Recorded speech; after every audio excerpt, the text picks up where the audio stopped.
মাছখিনি মই ভাজি লৈছোঁ, কাৰণ মাছটো সকলোৱে ভাজিব জানেই, একেধৰণেই ভাজিছোঁ মাছখিনি, সেয়েহে মই মাছখিনি দেখুওৱা নাই।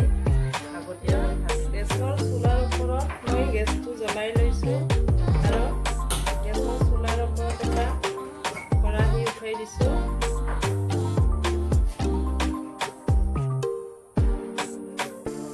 কেৰাহীটো অলপ গৰম হ'বলৈ, কেৰাহীটো গৰম হৈছে। এতিয়া ইয়াতে মই তেল দি দিছোঁ।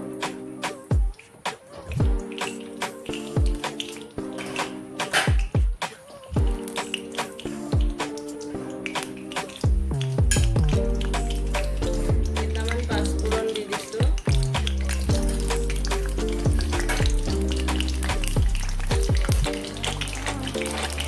তেজপাত দুখিলাও দিছোঁ।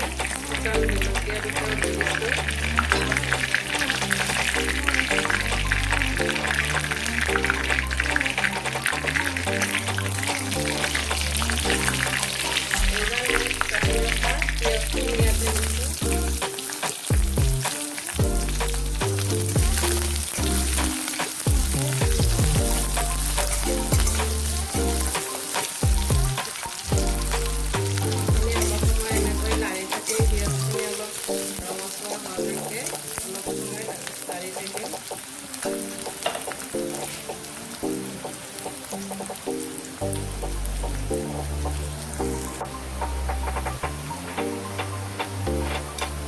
এতিয়া মই ইয়াতে আদা নহৰুৰ পেষ্টখিনিও দি দিছোঁ আৰু ৰঙালাও আৰু আলুখিনিও এইবাৰ ইয়াতে দি দিছোঁ।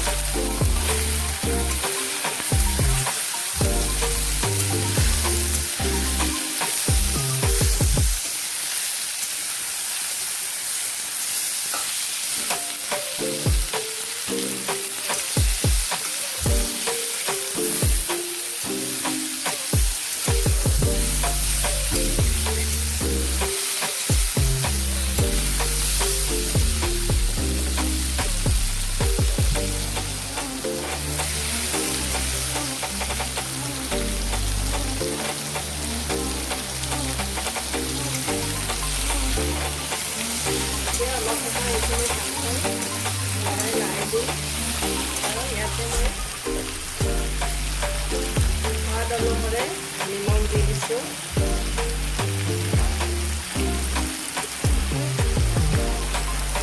এইবাৰ জিৰা গুড়ি এচামুচ দিছোঁ। মই প্ৰথমতে মছলাখিনি দেখুওৱা নাই, ইয়াতে এতিয়া দি থাকিম মছলাখিনি। জিৰা গুড়ি অলপ দি দিলোঁ।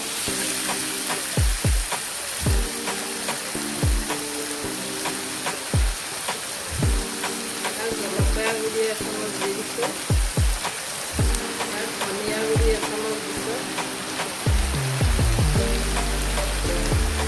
এইবাৰ এইখিনি গোটেইখিনি ভালকৈ লাৰি দি এনেধৰণে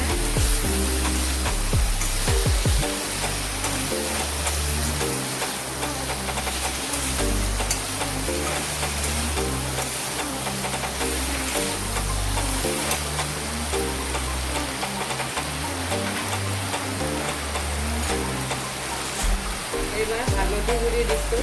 প্ৰয়োজন অনুসাৰে দি দিছোঁ হালধিখিনি।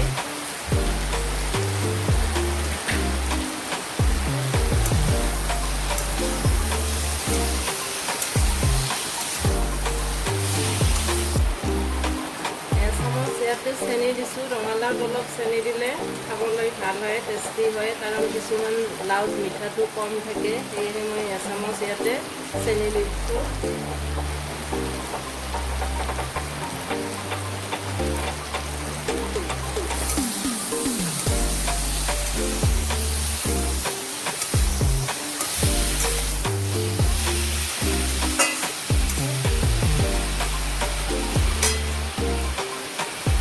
এতিয়া এইখিনি অলপ সময় ঢাকনি মাৰি সিজিবলৈ দিম।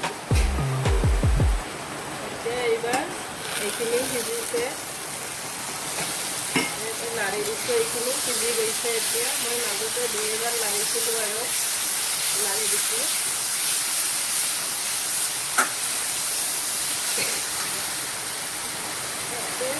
গৰম পানী দি দিছোঁ মই, কাৰণ আঞ্জাত গৰম পানী দিলে অলপ ভাল হয়, সোনকালে উতলি যায়।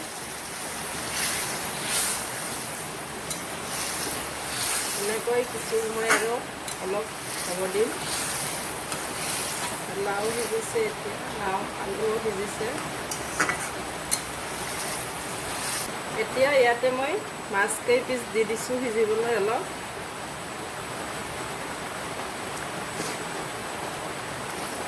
জোলটো নিজৰ পচন্দ অনুযায়ী কৰিব। অলপ ইয়াতকৈ পনীয়াও কৰিব পাৰি, নাইবা গোটাও কৰিব পাৰি, সেইটো নিজৰ পচন্দ মতে কৰি ল'লে হ'ল।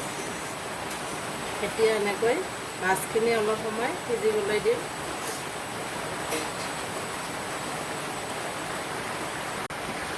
এতিয়া আঞ্জাখিনি প্ৰায় হৈছে। এইবাৰ মই এইখিনি নমাই ল'ম এটা পাত্ৰত, আৰু গেছৰ চুলাটো অফ কৰি দিছোঁ। এইখিনি অলপ ঠাণ্ডা হ'লে এতিয়া নমাই ল'ম।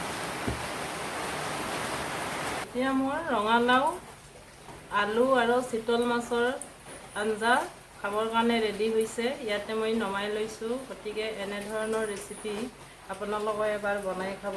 খুবেই চিম্পুল ৰেচিপি হয় আৰু খাবলৈ এনেকৈ বনালে বহুত ভাল লাগে। গতিকে এনেধৰণৰ ৰেচিপি আপোনালোকে এবাৰ বনাব আৰু খাব। আৰু যদি ৰেচিপিটো ভাল লাগে তেনেহ'লে লাইক এটা কৰিব, শ্বেয়াৰ কৰিব আৰু মোৰ চেনেলটো ছাবস্ক্ৰাইব কৰিবলৈ নাপাহৰিব।